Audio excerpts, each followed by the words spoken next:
Memanfaatkan saat senggang dengan menjelajah keindahan alam Indonesia.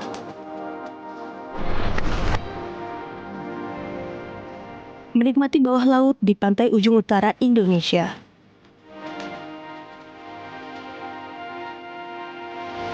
Ke Jawa Tengah berkeliling desa dengan panen hasil buminya.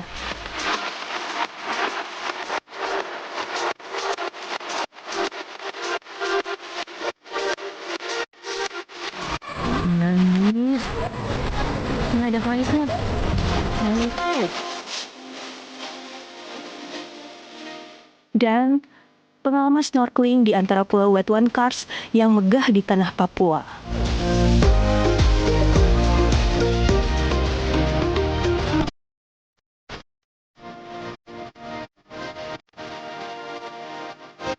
Tertuang lengkap dalam Journey Way to Explore.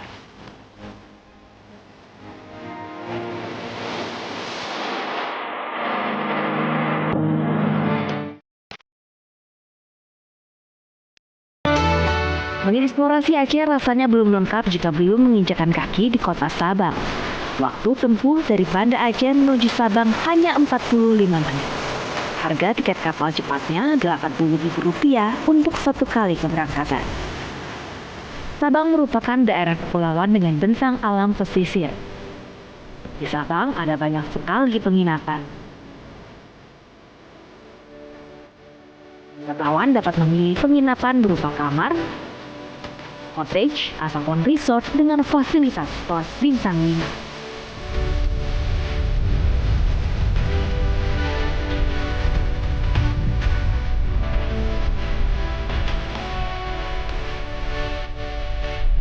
Sabang menjadi destinasi populer kalau ke Aceh untuk menikmati keindahan alam bawah laut. Ada banyak sekali spot diving di sini yang saya sudah dengar dari dulu dan akhirnya saya ada di sini.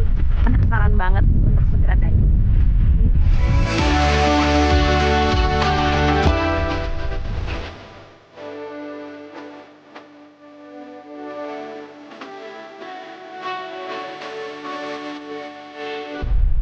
Saat ini sudah ada di salah satu dive center yang ada di kawasan Iboi Sabang. Sudah bersama saya dive guide hari ini. Halo Bang. Halo. Bang, hari ini kita akan diving di mana? Kita akan coba diving di Pantai Tokong supaya bagus lah di situ. Kedalaman berapa meter tuh, Bang? Kedalaman kita bisa dari 18 sampai 30 meter. Untuk dive kedua nanti? Kita coba di Vulcano. Itu paling easy, mudah kita untuk diving karena itu dalamnya cuma 12 meter.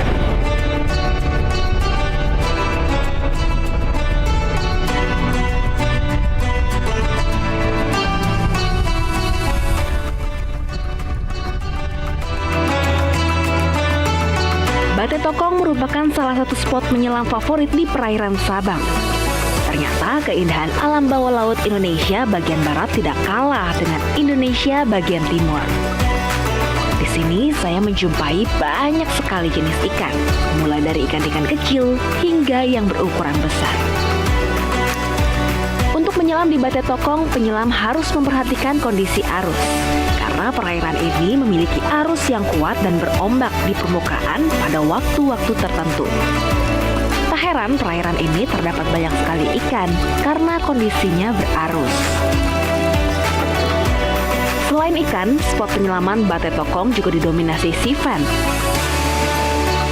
Sifen merupakan terumbu karang kategori soft coral yang bentuknya menyerupai kipas.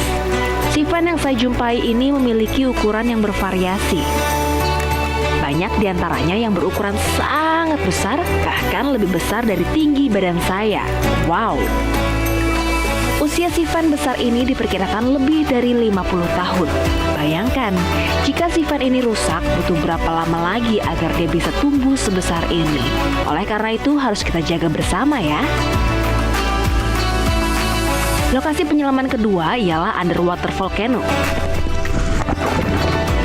Bila tempat penyelaman lainnya menawarkan pesona alam bawah laut berupa pemandangan biota dan terumbu karang yang cantik, berbeda dengan spot yang satu ini. Di sini penyelam hanya akan melihat dasar pasir, tapi dihiasi gelembung. Gelembung-gelembung ini muncul akibat uap panas dari kawah gunung api di bawah laut. Sungguh pemandangan yang luar biasa. Lokasi penyelaman underwater volcano ini berada di kedalaman 6 hingga 8 meter. Sesekali saya menjumpai beberapa jenis ikan yang terlihat di sekitar lokasi. Salah satunya pufferfish atau ikan buntal. Suhu perairan laut di sekitar area penyelaman ini cukup hangat, khususnya jika berada dekat dengan lubang gelembung. Beberapa bagian pasir pun terasa hangat. Sesekali saya dapat mencium bau belerang, menandakan gunung berapi bawah laut ini masih aktif. Penyelaman ini dianggap bisa memberikan terapi relaksasi tersendiri loh. Penyelam bisa menghangatkan diri seolah berendam di perairan air hangat.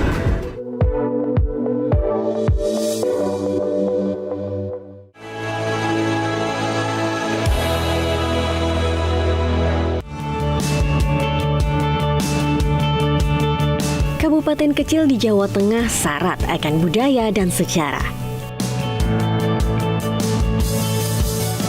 Peran Wali Songo dalam berdakwah tak lekang dari citra Kudus sebagai kota santri. Lihatlah, Masjid Menara Kudus serupa bangunan candi dan melambangkan akulturasi budaya Jawa, Hindu, dan Islam. Masjid dengan menara tumpukan batu bata setinggi 17 meter menyerupai Kori Agung ini dibangun oleh Sunan Kudus. Kota Kretek, itulah julukan lain dari Kudus.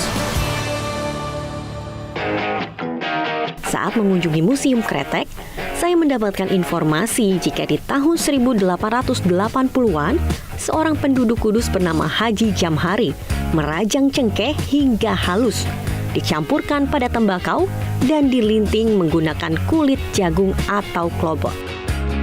Bunyi yang dihasilkan kretek, kretek, kretek. Saya pun melanjutkan perjalanan ke bagian timur Kabupaten Kudus, Pati Ayak.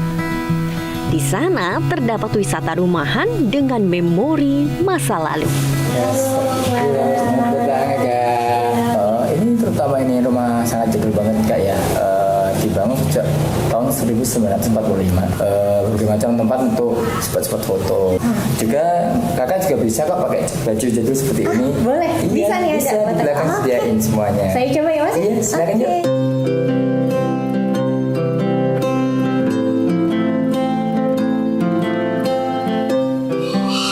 Aku ganti baju dulu ya, jangan kemana-mana.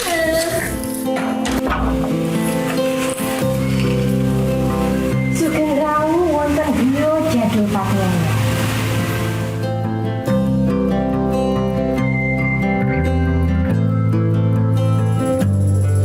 Terdapat satu spot foto yang mencerminkan kegiatan wanita zaman dahulu. Contohnya, membatik, menjahit baju, hingga menyetrika baju dengan setrikaan yang masih menggunakan arang.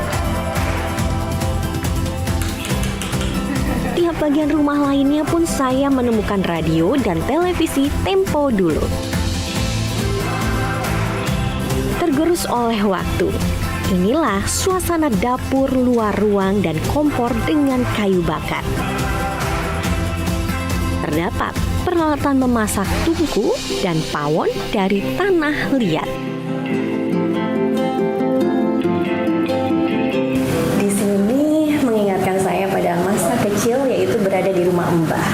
Semuanya dari barang-barang, suasana, jadi bikin kangen masa kecil. Usai merasakan kenangan masa lalu, kami menuju Bendungan Logung untuk wisata speedboat. Bendungan Logung yang dibangun tahun 2018 ini memiliki luas 3 hektar dengan kedalaman 40 hingga 80 meter.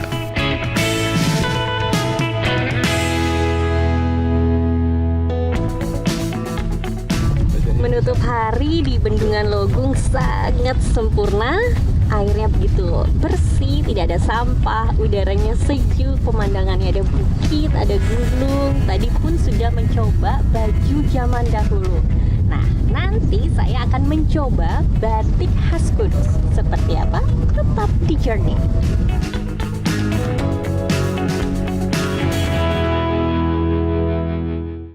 Tak jauh dari pusat kota Kabupaten Kudus terdapat lokasi wisata hutan pinus di lereng Pegunungan Muria. Ragam kegiatan luar ruang ditawarkan di tempat yang ramah anak ini. Salah satu yang saya coba ialah ATV.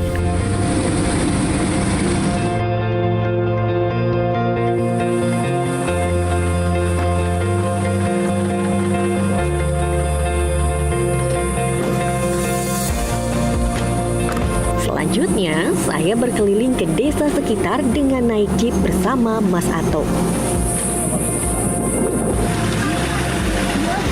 Titik pemberhentian pertama, saya dikenalkan dengan tanaman endemik Parijoto di Desa Japan. Menurut legenda Sunan Muria, memang dikonsumsi khususnya untuk ibu hamil. Nanti diharapkan putra-putrinya lebih cantik, ganteng. Perjalanan pun dilanjutkan. Saya melihat banyak tanaman kopi. Kan saya lihat udah nggak ada buahnya semuanya. Iya, Pak, udah itu selesai sudah panen. panen semuanya. Biasanya nunggu berapa lama lagi sampai panen lagi? Kita berarti nunggu sekitar 10 sampai 11 bulan lagi untuk tahun depan untuk panen kita. Hutan kopi, lepas itu kita masak kopi di rumah, menjemur, sama roasting gitu, bikin beras kopi, menumbuk lah, hanya menumbuk kopi lah. Tanaman kopi ini ditanam di ketinggian sekitar 850 meter di atas permukaan laut. Sehingga karakteristik kopi yang dihasilkan ialah Robusta.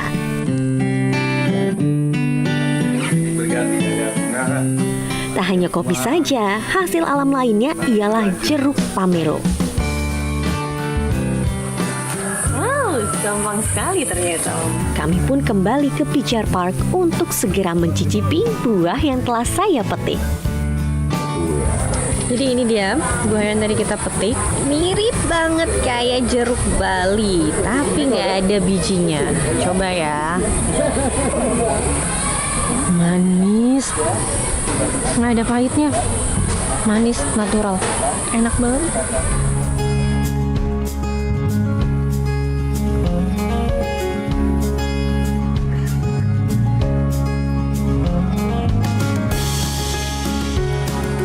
Berjalan di pinggir hutan beralaskan kayu dengan pemandangan yang indah, membawa raga terenyuh dengan udara yang sejuk.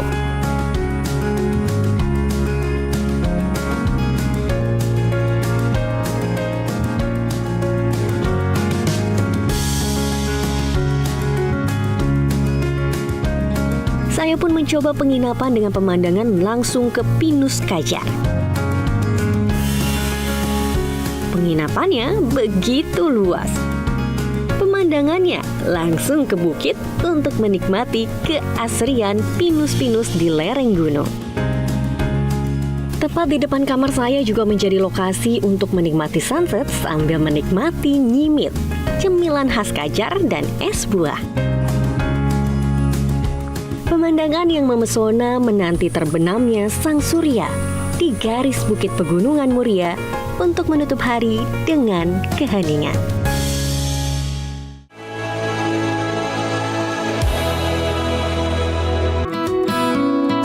Inilah surga lainnya di tanah Papua.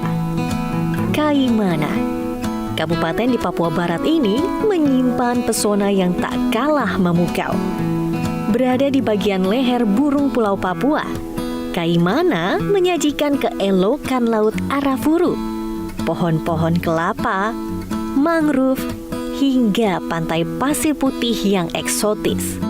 Salah satunya Pantai Simora yang tak jauh dari Bandara Utaro.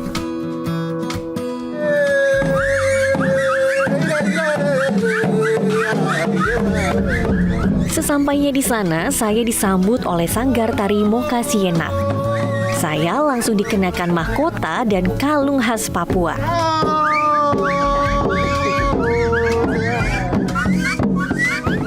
Bergandengan tangan dengan mama-mama, saya ikut sedikit berjalan dengan kaki yang mengikuti irama tifa, alat musik tradisional Papua.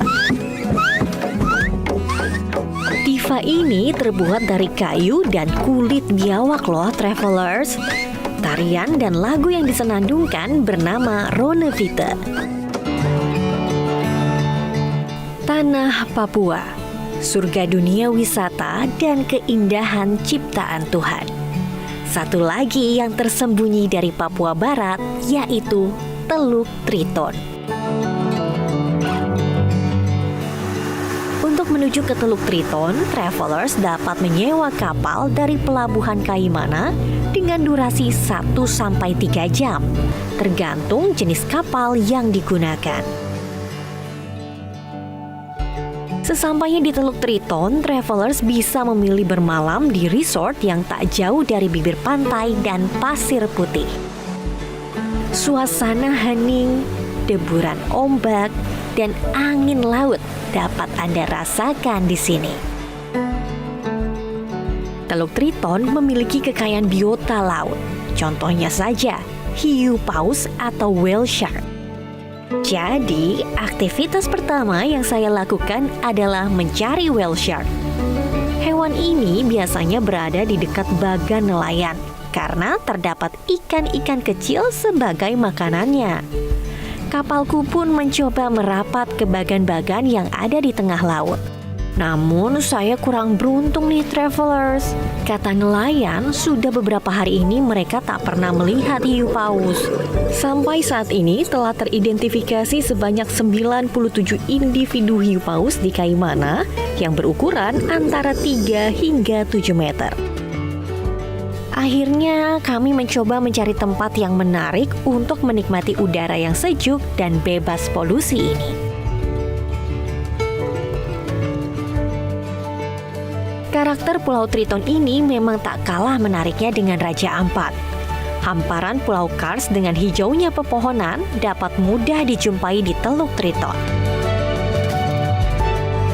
Gak perlu jauh dari penginapan, di sini tuh banyak banget hamparan pasir putih kayak di depan aku sekarang. Terus airnya juga udah terlihat.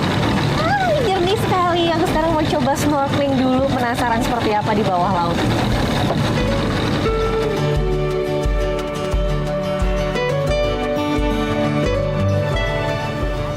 Saya pun menemukan lokasi yang menarik nih travelers untuk sedikit merasakan air laut dengan snorkeling. Kondisi air sedang surut sehingga kedalaman hanya sekitar 3 meter saja. Snorkeling kali ini aku ditemani oleh Pak William dan Pak Yusuf. Visibility terbilang bagus dengan kondisi air berwarna hijau toska. Namun memang untuk karang dan ikan-ikan terbilang jarang nih travelers. Namun tetap saja saya melihat ikan-ikan kecil yang sedang berenang bebas. Nah, ternyata terdapat anemon laut nih travelers. Anemon laut ini juga selalu berdampingan dengan ikan Nemo atau ikan badut. Akhirnya selesai juga snorkelingnya ya Pak William ya. Pak William, ini kan kita berada di dekat bibir pantai ya. Pantai ya. Nah, sebenarnya paling bagus spotnya tuh seperti apa sih kalau di Kaimana, Pak? Kalau di Kaimana sendiri spot yang paling terkenal itu soft coralnya. Soft coral. Kalau tadi apa Pak yang kita temuin? Yang tadi yang kita temui ini lebih banyak di hard coralnya. Hard coralnya. Ya. Untuk soft coralnya kita bisa sekitar setengah jaman dari sini. Setengah jam dari sini. Posisinya di tengah atau di pinggir, Pak? Di pinggir juga. Oh, pinggir juga. Kita bisa temukan soft coral itu di kedalaman 1 sampai dengan 28-30 meter bisa ketemu. Tapi kalau misalnya yang masih pemula gitu, Pak, dengan kedalaman sekitar 3 meter aja sudah bisa menemukan? Bisa ketemu, bisa dapat soft coralnya. Teluk Triton ternyata juga menyimpan jejak peninggalan prasejarah, yaitu berupa lukisan primitif. Lukisan-lukisan berwarna merah bata tersebut tergambar di dinding-dinding kars yang berada pada ketinggian 5-25 meter di atas permukaan laut. Penggambarannya berupa ikan, manusia, kadal, dan telapak tangan. Berdasarkan laporan tim survei Direktorat Pendayagunaan Pulau-Pulau Kecil Kementerian Kelautan dan Perikanan pada tahun 2014, lukisan tersebut merupakan ciri dari peradaban zaman epipaleolitik atau zaman batu tua akhir yang berlangsung 12.000 sampai 5.000 tahun sebelum Masehi.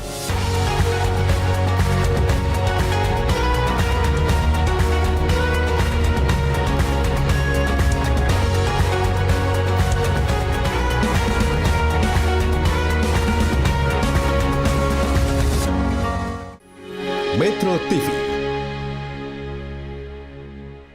Jelajahi cara baru mendapatkan informasi. Download Metro TV Extend sekarang.